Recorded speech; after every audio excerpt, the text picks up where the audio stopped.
मित्रों नमस्कार, स्वागत है आपका अपने प्रिय कार्यक्रम के अंतर्गत। मैं आचार्य अनिल वस। जनवरी का महीना और सन 2023, नया वर्ष मंगलमय हो, शुभ हो। आपके जीवन में धर्म अर्थ काम की समृद्धि हो। आपके वो सभी मनोरथ जो शुभ हों, सौभाग्यवर्धक हों, पूर्ण हों। मिथुन राशि मृगशिरा, आर्द्रा और पुनर्वसु, तीन नक्षत्रों के प्रभाव को लिए हुए। मृगशिरा उसका स्वामी मंगल, जो आपको तर्क वितर्क और साहस के साथ निर्णय लेने की क्षमता देती है। आर्द्रा जिसका स्वामी राहु, जो अनुसंधान करता है, जो संदेह करता है, जो देखता है क्या नेगेटिव भी हो सकता है।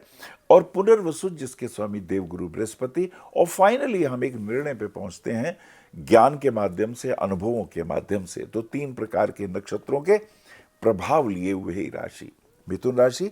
स्वामी इसके बुध होते हैं, बुद्धिवादी होते हैं, समन्वय की इनकी नीति होती है, वार्ताकार होते हैं, दो व्यक्तियों के बीच में बातचीत करके किसी निर्णय पर पहुंचने की क्षमता वाले होते हैं। ऐसे लोग बुद्धिजीवी होते हैं, ऐसे लोग मीडिया में काम करते हैं, ऐसे लोग थॉट एक्सचेंज करते हैं और मोटिवेटर होते हैं। तो अच्छे अकाउंटेंट होते हैं।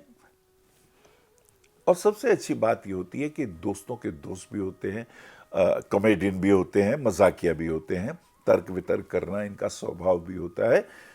तो ये कुछ खूबियां इनकी।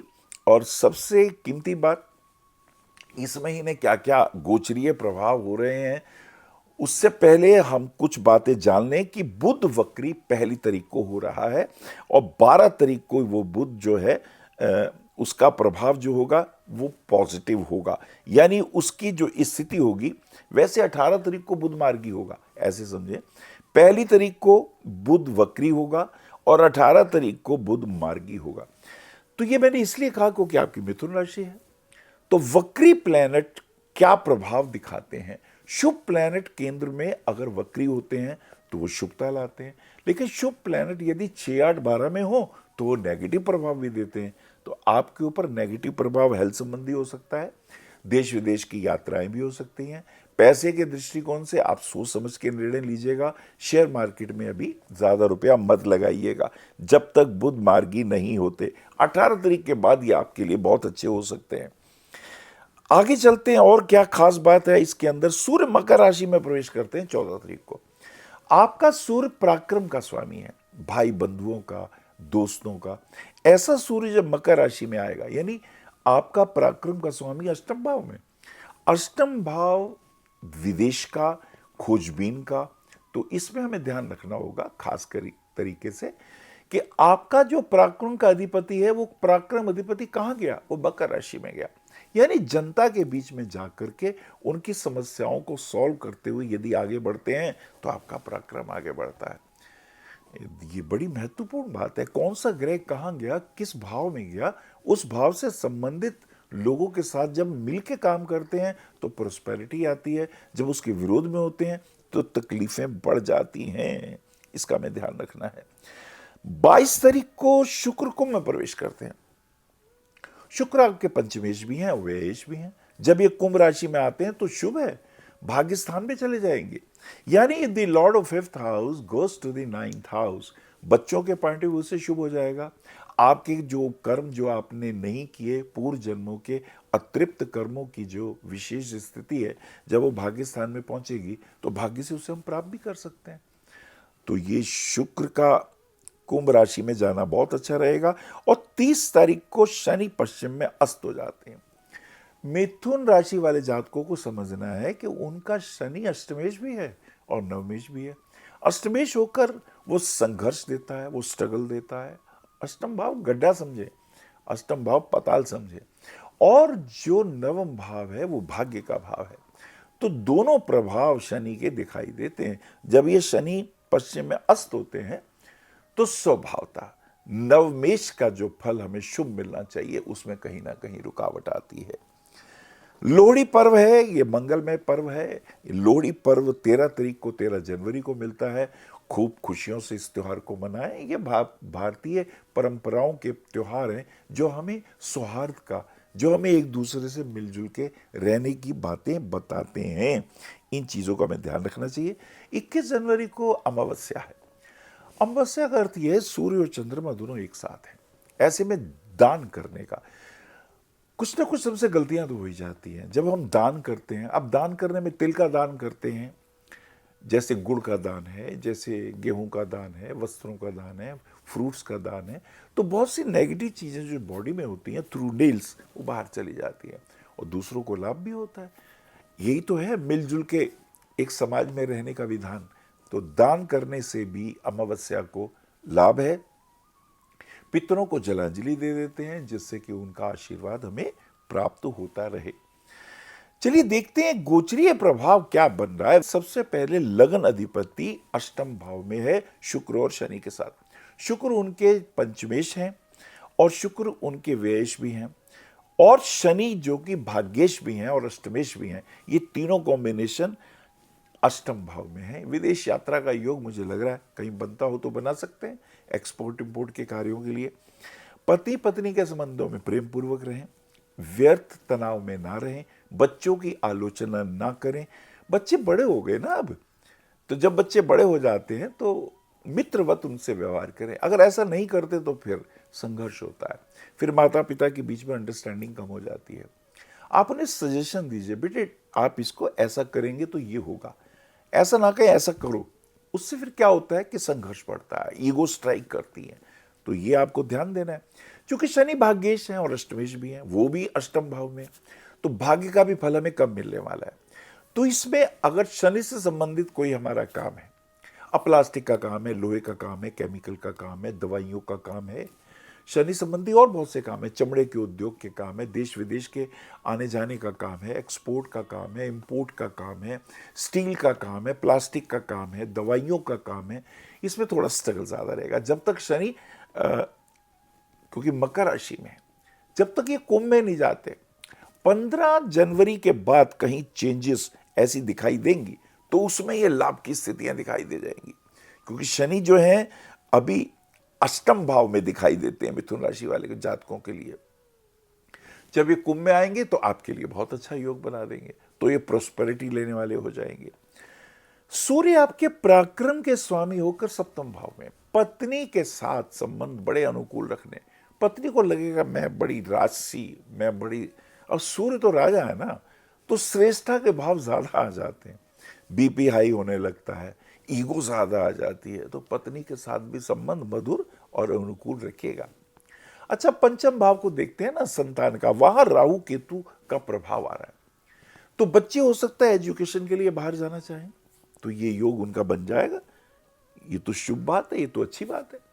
अगर वो एजुकेशन के लिए मान लीजिए आईटी सेक्शन के पॉइंट ऑफ व्यू से, इंजीनियरिंग के पॉइंट ऑफ व्यू से अगर बाहर जाके पढ़ना चाहते हैं, डॉक्टरी के क्षेत्र में अध्ययन मनन करना चाहते हैं, तो इसमें कोई बुराई नहीं है, ये योग तो बन ही रहा है। Because Lord of 5th house is place in the 8th house, वो वैसे ही विदेश का बन रहा है, तो बाहर जाने की योग दिखाई देते हैं बच्चों के। चंद्रमा को देखते हैं। चंद्रमा आपके धनेश हैं, धनेश होकर वो आय स्थान पे हैं। तो मिथुन राशि वाले जातकों के लिए जनवरी के महीने में उनका धनेश आय स्थान पर है, तो आय प्राप्ति के योग तो बन रहे हैं, लेकिन है कहां? मेष राशि में। मिथुन राशि के जातकों के लिए मंगल षष्ठेश और एकादशेश होता है। छठे और 11वें का स्वामी होके मंगल थोड़ा कष्टदायी हो जाता है। आय के दृष्टिकोण से तो बुरा नहीं होता, आर्थिक दृष्टिकोण से तो लाभ दे देता है, लेकिन प्रॉपर्टी में प्रॉब्लम क्रिएट करता है। सोच समझ के प्रॉपर्टी में रुपए लगाइए, नहीं तो परेशानियां हो सकती हैं। और अधिक क्रोध, लड़ाई झगड़े से बचिएगा। किसी को अपमानजनक शब्द मत कहिएगा। पति पत्नी के संबंधों में अनुकूलता इसलिए भी ज्यादा है क्योंकि मंगल 12वें घर में है। 12वें घर में होगी, देखिए क्या प्रभाव देने वाला है मंगल मिथुन लगन के जातकों के लिए। According to Rishi Parashar, Mangal is not a good planet, having a lordship of 6th house and the 11th house. Mars is placed in the 12th house. So with this fourth aspect, Mangal is aspecting the 3rd house. तो आपके भाई, बंधु, मित्र, उनकी तरफ मंगल का क्रोध नहीं जाना चाहिए।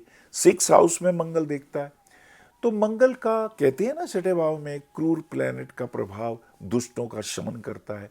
तो मंगल का प्रभाव छठे भाव में अपने ही राशि में है, तो कोई बुरा नहीं है। लेकिन फास्ट ड्राइविंग से बचना है, अधिक नशा नुशा करके या अधिक गुस्से में आके किसी का अपमान नहीं करना है। और with the 8th aspect of Mars, Mars is aspecting the 7th house. अब पति पत्नी, अब वहां तो वैसी सूर्य है, अब राजा और सेनापति दोनों आ गए वहां, तो पत्नी या पति के घर में अब ये जोश, क्रोध, आवेश की स्थितियां बनने वाली हैं। तो आपसी संबंधों में प्रेम जरूरी है। अवॉइड करें ना, एक दूसरे की बातें अगर नहीं अच्छी लगती तो अवॉइड कर दे। कहते हैं सुनना बहुत कीमती चीज है, सुनाने से। सुने ज्यादा, बोले कम, जब मंगल की स्थिति है। और अंत में गुरु को और बोल दें, गुरु आपके जो कि सप्तमेश और दशमेश हैं, गुरु 10th हाउस में है। For those person they are having a Mithun as a ascendant, Jupiter is the बाधक ग्रह, having a lordship of 7th house. अब ये जुपिटर 10th हाउस में आ गई। अब देखिए, पति पत्नी का संबंध भी है, दशम से दशम होने के कारण व्यापार का भी है, दशम का स्वामी होने के कारण बॉस का भी है, दशम का स्वामी होने के कारण तुम्हारे कर्म का भी है। तो मिथुन जात को ध्यान से सुनो, ये जुपिटर जब तक मीन में है, ऑफिस के कार्यों में भी अड़चन लाते रहेंगे, टेंशन बनाएंगे, भाग दौड़ रहेगी। मीन में है ना, अब मीन यानी मछली, मछली समुद्र में होती है, आराम से थोड़ी बैठती है, मूव करती है फास्ट। यात्राएं करा देंगे ना ये आपको एक जगह नहीं बैठने देंगे मिथुन राशि वालों के लिए। तो घूमना फिरना से बातचीत हो सकती है। और दूसरी एक और बात, थोड़ा आंशिक काल सर्प योग का प्रभाव दिखाई देता है पंचम और 11वें भाव पे, पूजा वगैरह करा लीजिएगा। और मित्रों एक बात और कहूं, पन्ना रत्न जरूर पहनिएगा, जी हां, छोटी वाली उंगली में। और नीलम मत पहनिएगा क्योंकि अष्टमेश भी है, उसका कष्ट दे सकता है। हाँ, डायमंड की जगह आप ओपल पहन लीजिए 10 साढ़े 10 कैरेट का, वो आपके लिए बहुत शुभ है। दुर्गा देवी की स्तुति, देव्या अर्गला कीलकम की स्तुति करेंगे, बहुत अच्छी रहेगी आपके लिए, लाभवर्धक रहेगी। और भगवान शिव के मंदिर में अभिषेक बहुत अच्छा रहेगा।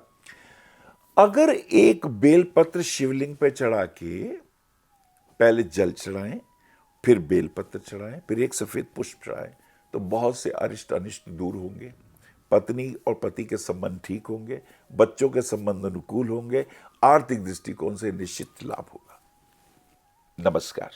आप आचार्य श्री अनिल वत्स जी के आध्यात्मिक प्रवचन, ध्यान व ज्योतिष संबंधी मासिक राशि फल फेसबुक, यूट्यूब, www.astroanilvats.com पर भी देख सकते हैं। For appointment, भविष्य कथन, Monday to Saturday, 11 a.m. to 6 p.m. BE 279, Street number 6, Harinagar, New Delhi 110064. Phone number 98917 39999 98181 89993 981 088 7002 886-000-6030. Website www.bhavishyakathan.com. Acharya Anil Vats @gmail.com.